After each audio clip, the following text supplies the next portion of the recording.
สาวสาว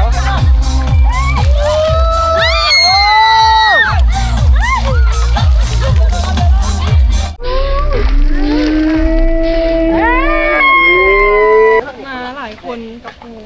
โอ้หมู่บ่ไอเอ้ยน้องเนาะโอ้ไอขออนุญาตเด้อขออนุญาตไอเห็นแล้วงามนางแบบบ่นี่ฮะบ่ได้เป็นแบบบ่ได้เป็นหยังเลยโอ้แต่ว่าน้องได้ลิ้น TikTok ลิ้นอีหยังบ่โอ้ยบาดเอาอย่าเฝ้าเด้ออย่าพอหากันนะหากันได้เขามาแก้กันนะค่ะเมื่อหลินสงการญี่ปุ่นนะ บ่มื้อเล่นสงกรานต์ญี่ปุ่นแสดงว่าผู้บ่าวไทยคือสิมีเสน่ห์แฮงทิ่มผู้บ่าวลาวไปหาผู้บ่าวไทยล่ะเด้อเอาฝากดูแลน้องสาวบ่เตียงหน่อยเด้อพี่น้องเด้อFC บ่เตียงคำนาไก่ถ้าผู้ใดที่ได้เบิ่งได้ชมเนาะที่ได้เห็นน้องแซ่น้องสาวเฮากลับไปพุ่นกับฝากดูแลให้แน่อยู่จะ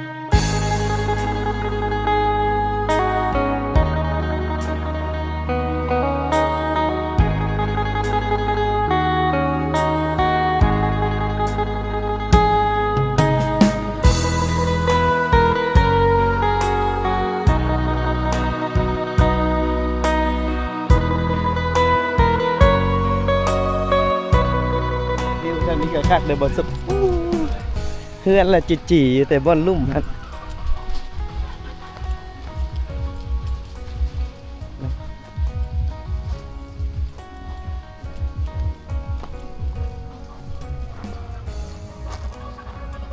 เฮือนแล้วมันจีๆอยู่แต่บ่อนลุ่มเนี่ยก็มีทางจุดนี้แล้วก็จุดทั้งลุ่มอีกเนาะทางมันสิมี2ซอยตัวนี้มันซอยที่เราเห็นอยู่จุดนี้มันซอยเทิงภูลงไปนี่ก็เจอวัดอีกวัดโรงเรียนอยู่จุดนี้นี่เห็นปะเจอวัดเจอโรงเรียนอีก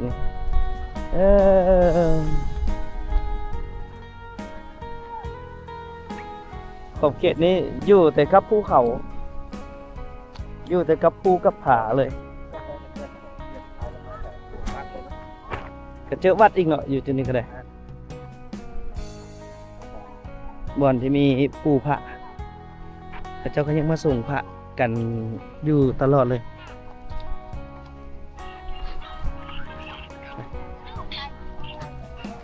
เอิบโอ้เด็กเจ้าก็ยังมาส่งพระอีกเลยเจ้าก็ยังมาส่งพระอยู่มาส่งพระมาขอพรหลายเนาะผู้คนยังหลั่งไหลมาหลายขนาดเนาะ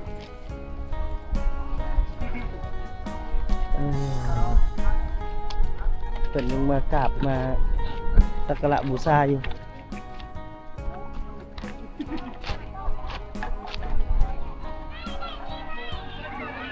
เป็นยังมาฮดมาส่งจะได้นี่เพิ่นกำลังเฮ็ดอีหยังอันนี้เบิ่งดูเพิ่นกำลังเฮ็ดหยังอันนี้โอ้เพิ่นกำลังเอาของที่เพิ่นใส่บาตรเนาะนี่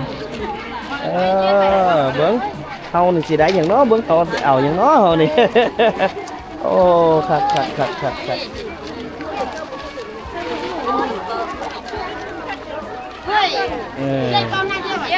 เงินนะอีกเนาะแบบว่าคือเวลาที่หลวงพ่อเพิ่นใส่บาตรแล้วก็เพิ่นก็สิมีเพิ่นเอิ้นอีหยังก็บาสีเบียร์บาสีเบียร์บาสีเนาะเพิ่นก็มาให้นะชาวบ้านอันนี้ชาวบ้านเอาชาวบ้านได้เอาทานไปแล้วไหลขึ้นคือเก่าคือเป็นว่าแหละทานมื้อเช้าไหลเข้ามื้อแรงนี่เพิ่นเอาให้เลยเพิ่นทานเลยเพิ่นเอาเลย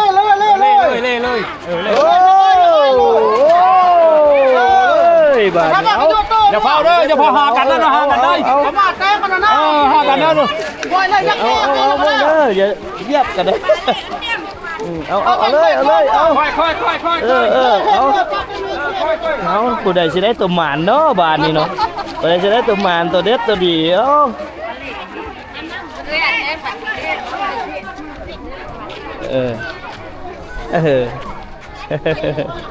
โอ้คัก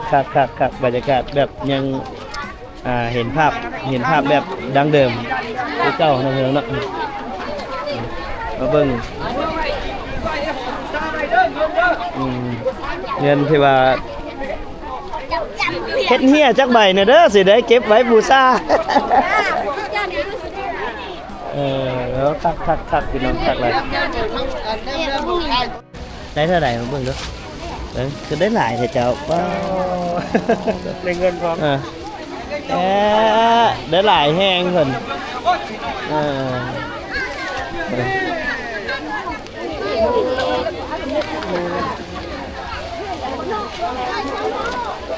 โอ้คือลมมาแต่บาทนี่อ๋อฮะจากลมมาแต่ใส่พี่น้องบาทนี่ฮะ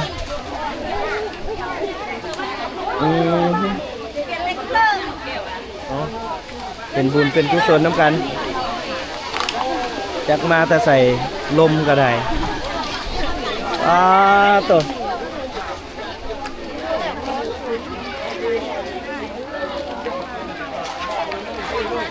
บ่ได้ตัวเด็ดจากใบเนี่ยบ่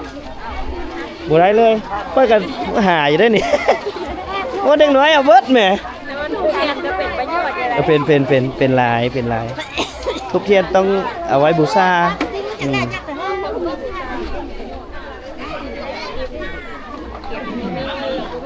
ตอนอยู่อ้างกับหน่วยงานนี้หน่วยงานเก็บกระป๋องเบียร์ได้นี่ทำความสะอาดใส่น้ำเอาพี่น้องแต่ว่าคนยังหลายแห้งขนาดนั้นยังหลายขนาดเลย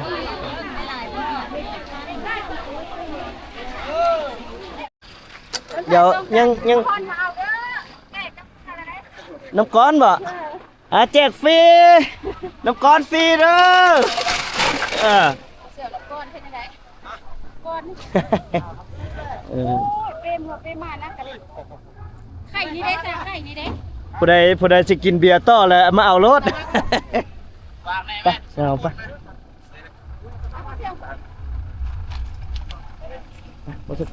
จัดการไปเลยเดี๋ยวจะเอากินข้าวก่อนจะออกเมื่อเนาะไปหาเอื้อยังก็เฮือนเอื้อยังก็เดี๋ยวเพิ่นก็จะทำเดี๋ยวเพิ่นว่าไปหันก่อนโดยเดี๋ยวสิไปเฮือนอันนั้นเฮือนได้สอนสิไปโดยเดี๋ยวไปนี่นิดนึงเอาป้าตัวหม้อจากในคุบา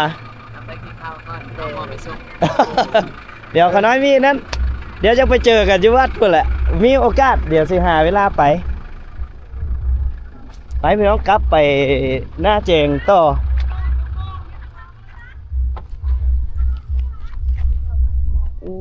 บึงอันนี้คือตัวห่อนคำเด้นี่เครื่องจักรห่อนคำเครื่องจักรห่อนคำ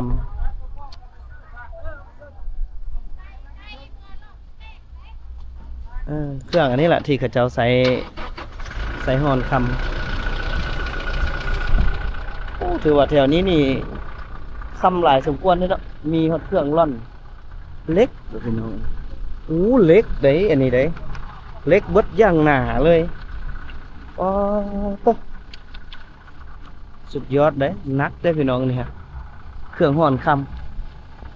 ำเดี๋ยวนี้คำหลายเถอะก่อนครับพี่น้อง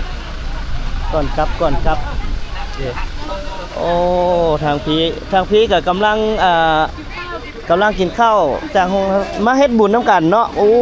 ยสบายดีเบิดทุกคนเด้อให้ห่างให้มีเบิดทุกคนผู้ใดมานี่เนาะโอ้ให้ห่างให้มีน้ำกันกินข้าวใหญ่ๆเลยเอ้านางฟ้าบ่หรือคนอันนี้โอ้ขออนุญาตเด้อไอเห็นตั้งแต่ตอนใส่บาตรพุ่นแหละบ่กล้าทักอีหลีงามเกินงามเดี๋ยวขออนุญาตมาทางนี้อันแสงมาจังไดเนี่ยเนาะขออนุญาต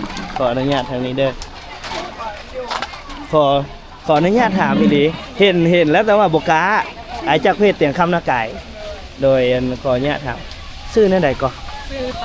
ชื่อน้องตาน้องตาคนอยู่ใส่อยู่นครหลวงพามาแต่นครหลวงมาเฮ็ดบุญอยู่นี่หะไหนมาไก่เป็นบุญเป็นกุศลพี่น้องที่ว่าน้องคนอยู่นครหลวงยังได้มาแต่ว่าหุ่นน้อยอย่าคือคนทางเหนือเนาะอีหลี โอ้กี่ปุ่นขนาดนี้เนาะลูกสอดบอกเหรอ เรา คนลาวนี่วะ โดย เออ มีซอสนี่ แต่ว่าคนพื้นเพอยู่ใส่อยู่นครหลวงเลยว่ะหรือว่า คนเหนือ คนเหนือยังว่าแหละเบิ่งผิวพรรณ หวัง โอ้โหนางฟ้าตกสวรรค์มาอยู่จุดนี้ มาเจอขี้ฝุ่นพี่น้องเอ๋ยมาจากคนล่ะ มาหลายคนกับครู โอ้หมู่บ่อายเอ่ยน้องเนาะโอ้ไอขออนุญาตเด้อขออนุญาตไอเห็นแล้วงามนางแบบบ่นี่ฮะบ่ได้เป็นแบบบ่ได้เป็นหยังเลย โอ้แต่ว่าน้องได้ลิ้น TikTok ลิ้นอีหยังบ่ คอยได้เล่น บ่ค่อยได้ลิ้นเลย ตอนนี้ยังเรียนหรือเฮ็ดงาน หมักกันเรียนจบ เรียนจบวิชาชีพบ่ ปริญญาตรี ปริญญาตรีเอาเดี๋ยวขออนุญาตน้องเพื่อนสำนี้คือน้องโอ้กับเป็นคนอยู่นครหลวงเวียงจันทน์เนาะกะขออนุญาตน้องเพื่อนเด้อขอลงโซเชียลจังหน่อยนึงในให้ FC ไอได้หวานซื่นมั่งหัวใจเด้อคนงามอีหลีโอเค เดินทางปลอดภัยเด้อห่างมีสุคน อยู่ดีมีแฮงป้าตุมาแตะเวียงจันทน์บ่ได้พี่น้องบ่แม่นของไกลได้เฮาเว้าว่าหน้ากายนี่ว่าไก่ละแต่ว่านครหลวงเวียงจันทน์บ่แม่นธรรมดา 4-500 ลักเอาขอให้ทุกคนเดินทางปลอดภัยทุกคนเด้ออุ้ยมีแต่คนหน้าจบตางามเบิดเต็มใจบวชเอาพี่น้องเดี๋ยวเฮาก็เตรียมเดินทางกลับคือกันนั่นแหละเนาะก็โอ้สุดยอดมาแต่นครหลวงเวียงจันทน์เพิ่นก็ยังได้มาเฮ็ดบุญอยู่จุดนี้ก็ให้คิดเอาแล้วว่าอยู่จุดนี้เป็นจังไดเนาะว่าความศักดิ์สิทธิ์แล้วก็คนศรัทธาซ้ำใดเนาะที่ว่าเขาเจ้าอยู่แต่นครหลวงเวียงจันทน์เขาเจ้าก็ยังมาสุดยอดอีหลีสุดยอดแฮงนี่เตรียมกลับมาแล้วทางนี้ก่อนเนาะเตรียมกลับ อันนี้ก็เตรียมออกเดินทางแล้วแหละอันนี้ก็ได้ก้อนบานี่เดินทางวันนี้เนอะด้วยเดินทางก้อนบานี่โอกาสหน้าฟ้าใหม่มาเจอกันพี่น้องเป็นคนโอเคเลยอัธยาศัยดีหน้าตาก็งามเนาะหน้าตาก็งามน้ำใจก็ดีนะฮะเราก็เจิ้งใส่กองไงเฮาคักขนาดพี่น้องเอาสาวต้างามหลายงามจากข้างในออกมาถึงข้างนอกเพิ่นว่าก็ประมาณนี้แหละเปเมื่อก็มีได้ หลังจากไปกินไปทานแล้วกับเปเมื่อก็มีนี่แหละของที่ยาคูเพิ่นให้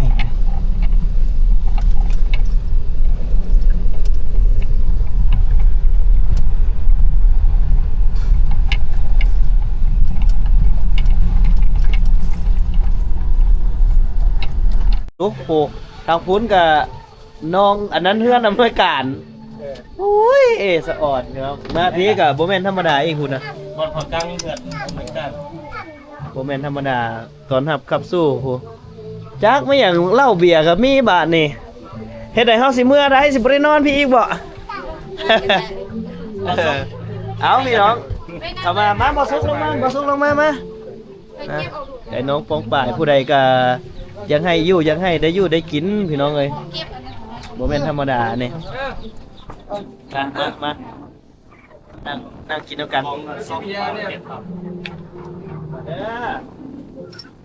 โอ้ยลมเป็นธรรมดาแล้วลมพัดเย็นขนาดนี้อากาศมาว่าเอาโต๊ะเรากระเป๋าหน่อยอยู่จุดนี้นี่มันสิมีอุดมสมบูรณ์แห้งขนาดพี่น้องธรรมชาติแต่อย่างแต่โอ้หลายอย่างเนี่ยเอาบันเทือนหลังนั้นเพื่ออยู่จ้ะเพื่อนหลังนี้เพื่ออยู่ลูกสาวลูกเคยทางนี้เนาะทำมาสลองน้ำเพื่อนตอนนั้นเจอหนึ่งเลยเนาะอย่างนั้นเนาะเอาแล้วเพื่อนไปใส่แล้วจ้ะยังบ่มาตะวัดวะอุ้ยอย่างเฮ้ยน้ำบ่พดเดี๋ยวบ่ดิ เครียดพ่อจะเอาเมื่อส่งให้แม่เอามีแต่อาหารแซ่บๆเลยบ่ซุกเอาแม่โอ้คักลายมาพันมาแต่ว่าก็เป็นส่วนใหญ่ยำได้แก้ว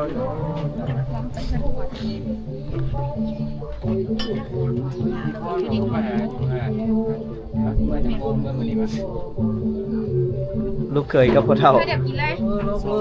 ลูกเคยซ้ำเดี๋ยวก็ส่งไอ้น้องลูกเคยก็ว่าเฮ้ยอยังเห็นติ๊บเข้าอ่ะเห็นบ่ลูกเคยกับพ่อเฒ่าแล้วซ้ำเดี๋ยวก็ส่งไอ้น้องไปเดียวนี่เอิ้นไอไปก่อนเด้อเนาะซ้ำแต่เฮาแล้วเนาะบ่ให้เว้านะเบ้าบ่ให้เอิ้นไอเขยได้ ใครอยู่เขาว่าน้องเขายันเขาว่าหมู่เดียวเลยเนาะ เข้ากันจนกระเด้ง แม่นเอาเดี๋ยวพวกเฮาแวะจุดนี้ก่อนพี่น้องยามอายามน้องก่อนจักหน่อยหนึงกินข้าวเพิ่นว่าไอ้น้องกันคันว่าบ่มากินข้าวเช้าเฮือนฮอด10 ปีนี่เป็นคนอื่นเด้คันซั่นแล้วไปทางใดก็เฮือนไอ้เฮือนน้องอยู่ไสก็ให้แว่รถให้แวะไปมาหาสู้กันเอามาลงมือมึงดูแจ้วคมๆเบ้าซุกเอาลงเบิ่งนู้นเบ้าซุก เดี๋ยวเพียน เอา เดี๋ยวเพียนบ่ แจ่วเพี้ยไล่แมงวันเดี๋ยว ไล่แมงวันเด้อ มากินก่อน กินก่อนเจ้าเฮือนได้นี่ไหน หากานั้นก็พี่พ่อกับหากันกิน แม่นบ่ คัก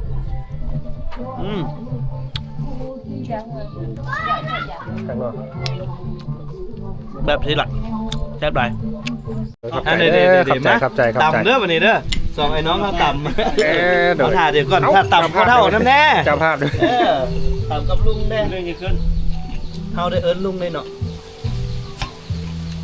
ในนามเฮาได้เอิ้นลุงมันบ่ แม่นเลย คักแล้วนะกินข้าวกับสิพุ่นแน่หน่อยนึงมันจังได้ธรรมชาติเนาะ เอ้า โอ้นี่มันเบิดก้อนบ่ได้เต้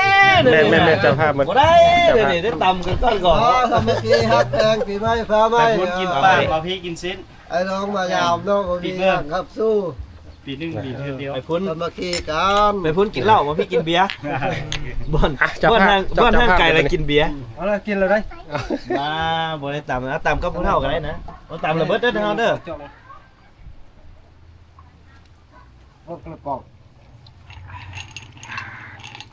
โอ้คักเบียร์ พี่น้องมีโอกาสอยากให้ทุกคนมาลิ้นเนาะที่เคยมาทับอิดมาก่อนเฮาอีกก็คือเคยลาวคนหนึ่งเคยปากกระดิ่งเนาะก็คือเบ้านิพนธ์คำตะกะ หุ้นอ่ะ เพื่อนก็เคยมาแล้วหลายคนก็คือสิได้เห็นเพื่อนมาก่อน เบิกเนาะ เพื่อนมาก่อนเฮาอีกบุกเบิกก่อนเฮาอีก ก่อนมูลเลย อันนี้ก็บ่แม่นคนทางนี้ได้อันนี้ก็ได้ แม่นะ เต้ 2,000เด้อเจ้ามาก่อนมูบ่ ป้ามันอยู่ตัว2,500พุ่น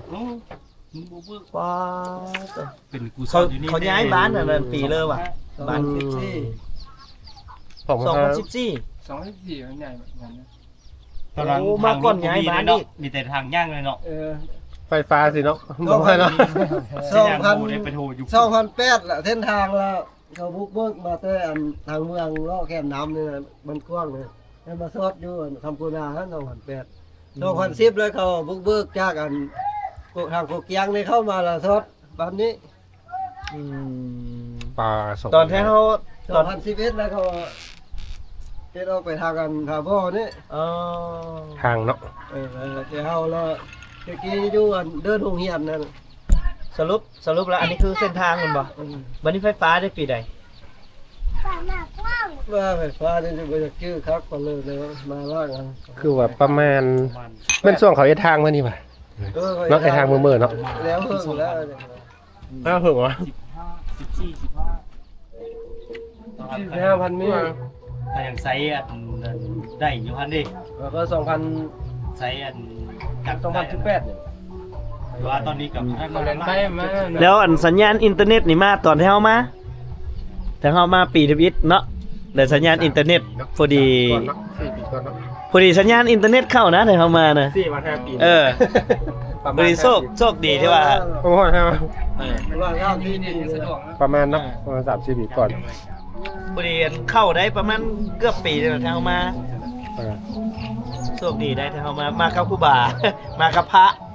เกือบพระบ่รอด ขึ้นผู้อันอีหยังก็ขึ้นมาทางเขาคอดน่ะนะมันมีผู้ตัวหนึงสั้นๆน่ะนะ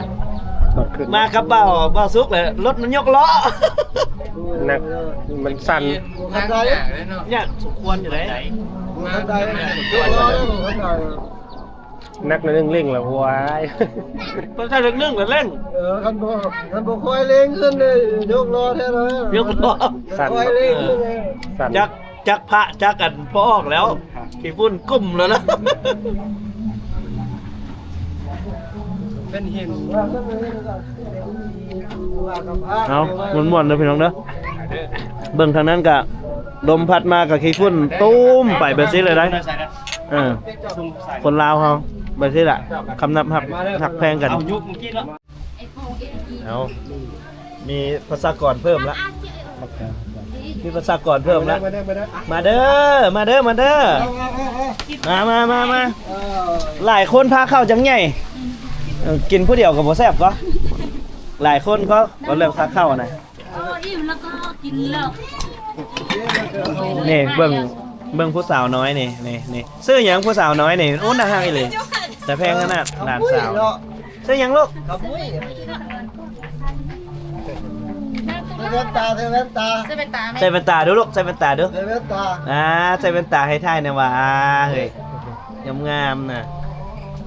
เป็นสาวหน้าแจ้งบ่ทางนี้ค่ะเป็นสาวคำกุณาเนาะสาวคำกุณา บ้านน่าแจงนะชาวบ้านครับ ครับกรูขึ้นภูหันมาแล้วของคำกุรา ไก่โรงเรียนนี่ไปเด้ กายโรงเรียนไปคำกุราครับผู้ใดแต่ขึ้นภู บ่อนอันน่ะอีหยังบ่อนหานแปลงรถไป อันนั้นหน้าแจ้งพี่ยับเข้ามากินน้ำเดียวได้ปล่อยกินยาอะไรจัง อย่าเว้าลาบอันกินเบียร์ได้บ่ให้ลาบได้ได้ดีอันลำพาน เมื่อวานนี่ได้ฮ้อนแอวอยู่วะ เขาไปลากเว้ย กินเบียร์ไหมบ่ ตู้เขาอยากปิดก็บ่ให้ปิดแมันบ่ อยากกิน กินเบียร์ไหม เอาพี่น้องพาเข้าได้เฮาโอ้ยคักหลายสุดยอดเลยบัดซี่ละความฮักความแพงกัน เราพาน้อยมาเถอะ ความฮักความแพงไปทางใดมาทางใดก็คือได้ยื้อยามทำข้าวว่าสิล่ะนี่โอ้ยยังกันสิเอาจอกนึงอีกหมดนี่โอ้โหเอาเบาซุก ตามประเพณีนะเขาเอามาจอกโซนหลังได้ จอกโซนหลังอีกโอ้ โซนหลังนี่นะ โซนหลังนี่เขาเอิ้นว่าจอกไล่หนี ดอกไรนี่จอกโซนหลัง เอาหักแทงให้น้องฟ้องไปเอาไปเบาซุกเอานี่เอาให้พ่อเฒ่าให้แม่ จอกโซนหลังเด้อก ระโซนน้ำเดียวเบิดทุกคนนี่แหละเอา สุกก็ได้บ่จังมึงสิ เอาอีกเอาโซนหลังเบ้าซุกไหมเอา อันน้ำนะจะไปกินรถ เดี๋ยวเอาน้ำซัก เอาน้ำซุกนึงเอาขอบใจให้ไอ้ซุกครับ เพื่อนครับนี่ ให้ไอ้ซุกครับมื้อนี้เมื่อกันเด้อผู้สาวน้อยเมื่อกันเด้อเด้ย แต่เดินมาประจำเด้อ อันนี้ตัวกวนมันบ่ลูกเดินบ่เห็นน้องให้แห้งกวนมันบ่ตัวกวนอ้าวน้องสาวนี่ก็กลับก่อนมาตำเฮาบ่ได้ตำกันอยู่พุ่นเฮาก็มาตำอยู่ที่เอาโอ้หาผู้สาวให้ไอ้ซุกบ่ได้แม่นบ่ บ่ได้ ไอ้ซุกบ่ได้ไอ้ซุกเนาะหาผู้สาวให้เบิดมื้อ ไอ้สุก เมื่อวานนี่ เราอยากเลือกลายหน่อยนึงไอ้ซุกฮะ งามบ่ได้ก็ชอบแต่คนงามเนาะขาวคนดำแล้วตกอัพหมด คนดาวกับพลังมา แห้งคักเนาะ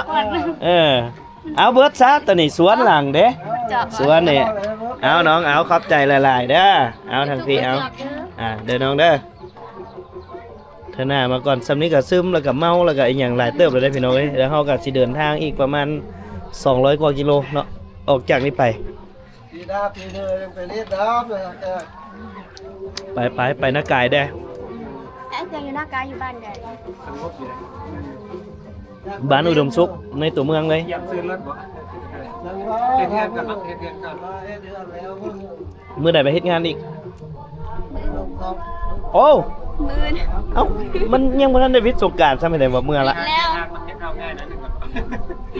เฮ็ดอยู่ไสล่ะเขาพักอยู่ไทยฮะ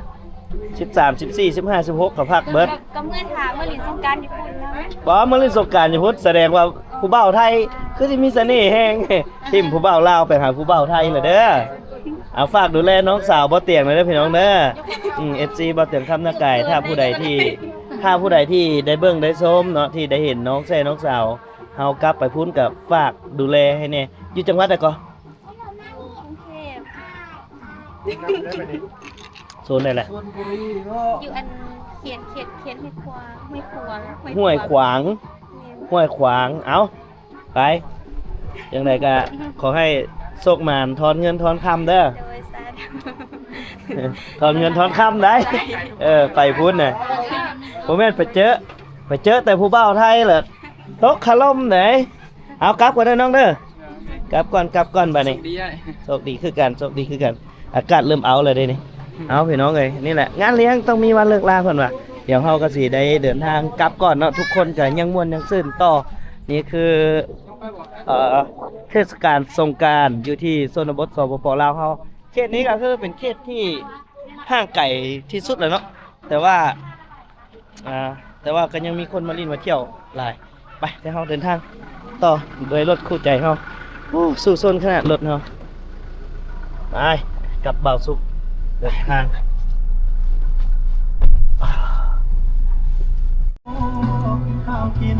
ขากลับพี่น้อง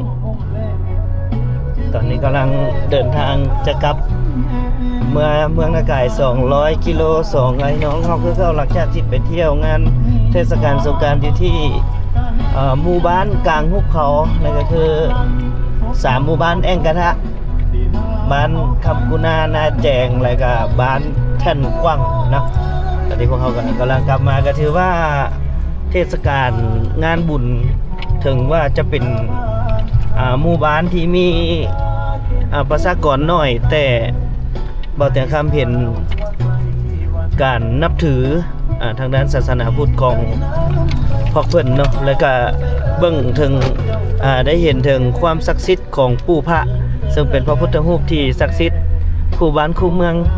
อยู่ที่วัดบ้านคำกุณานั้นก็คือเห็นได้ว่ามีความหลายขนาดเนาะหลายทิศหลายทางเลยที่ว่าเขาเจ้ามาเนาะนับตั้งแต่นครหลวงเวียงจันทน์เขาเจ้าก็มานครหลวงเวียงจันทน์ก็มาหลายแล้วก็ทางพี่น้องทางลักซาวคำเกิดเนาะแขวงบุรีคำไซนี่ถือว่ามาอันดับหนึ่งเพราะว่าผู้ที่หูแล้วก็ผู้ที่ได้มาก็เอิ้นว่าขอพรในเมื่อก่อนเนาะคือทุกคนที่มาครั้งหนึ่งแล้วจะมีครั้ง2ครั้ง3ทั้งนั้นเลยอยู่ที่วัดบ้านคำกุณานี่ก็ได้แต่พวกเขา2คนก็เป็นหนึ่งในนั้นที่ได้มาสักการะบูชาเนาะก็เห็นได้ว่าความสามัคคีการเล่นการเที่ยวของชาวบ้านก็ยังแบบดั้งเดิมยังมีความคึกคืนตามสไตล์ชนบทที่เกือบว่าบ่มีเส้นทางเข้าถึงเส้นทางนี้ยามฝนพี่น้องเข้าบ่ได้แต่ยามแล้งแบบนี้แหละถ้ายามฝนแม่นมีแต่รถระดับรถฟอร์ดนะจังเข้าได้นะในที่สุดก็ฮอดน้ำยางสักทีโอ้ยเส้นทางพ่อแม่เอ้ยจากนี่ไปใส่ลักซาว85 กิโล85 ลักพี่น้อง85 ลักจากถือว่าไกลกว่าเมืองนาไก่เนาะนาไก่70อีก150 กิโลเมตรมันของง่ายเมืองเวียงทองนี่เป็นเมืองหนึ่งที่ว่ามีเอกลักษณ์เฉพาะตัวก็คือเป็นเมืองที่มีวิวภูเขาที่สวยงามอีหลีเนาะแล้วก็ชนเผ่าที่อยู่ในเมืองแห่งนี้หลักๆแล้วก็จะมีชนเผ่าเมื่อยแมนแล้วก็ชนเผ่ามงอาศัยอยู่นำกันนอกจากนั้นก็ยังมีชนเผ่าพ่องบ่ชนเผ่าอย่างเล่ากลางเนาะชนเผ่าเล่ากลางพี่น้องที่อาศัยอยู่นำกันเอาเดี๋ยวถ้าเราเดินทางกลับเมื่อนาไก่แต่ก่อนจะฮอดนาไก่ก็แหละฝากคิดฝากใจไปฮอดลักซาวก่อนพี่น้องเส้นทางนี้ก็มันกับบ่ได้ง่ายเสมอไปได้พี่น้องเอ้ยมีขุมมีบ่อคือกันจุดนี้ก็ได้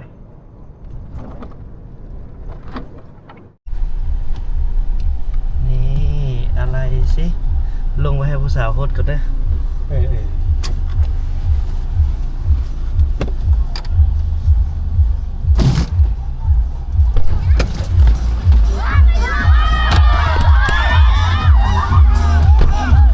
อมาโฮดเลย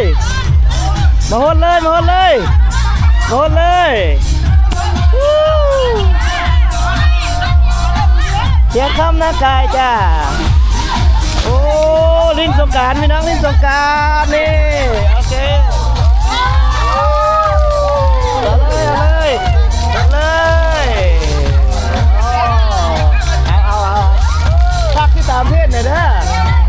โอ้นะฮักหลายสาวพี่น้องสาว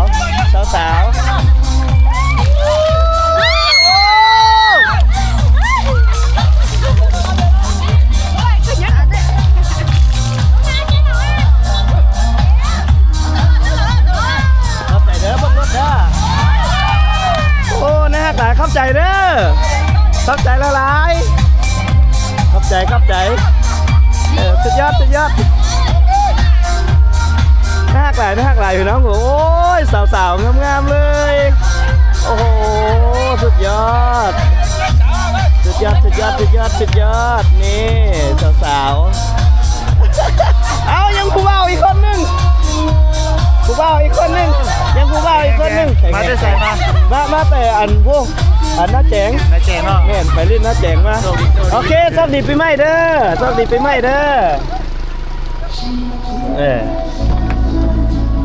ไปถ้าเฮาโอ้สุดยอดไม่มาก็ต้องแหกกับไก่ เอาคักหลายอุ้ยผู้สาวนี่สาวมง